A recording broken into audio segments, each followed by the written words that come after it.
Viral, penagih utang pukul nasabah yang lagi sakit. Video penagih utang memukul nasabah yang lagi sakit viral di media sosial. Penagih utang memaksa nasabah agar segera membayar pinjamannya.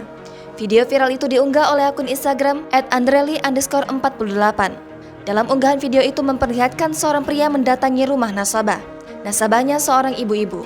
Saat mereka mendatangi ke rumah, nasabah sedang berada di kamar tidur karena sakit.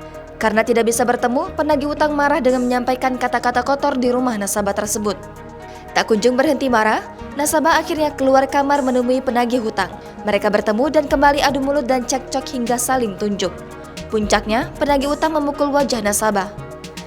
Nasabah ibu-ibu ini tidak terima dapat perlakuan kasar dari si penagih utang. Ia mencoba balik menyerang tapi tidak kena. Di tengah mereka cekcok, suara tangis anak kecil terdengar dalam video tersebut. Diketahui lokasi kejadian di daerah Lading-Lading, Tanjung, Lombok Utara, Nusa Tenggara Barat. Belakangan diketahui, ibu-ibu ini bernama Misni. Dalam unggahan video ini dikabarkan pelaku sudah dilaporkan ke pihak kepolisian setempat. Bahkan, kepolisian Lombok Utara sudah menangkap pelaku.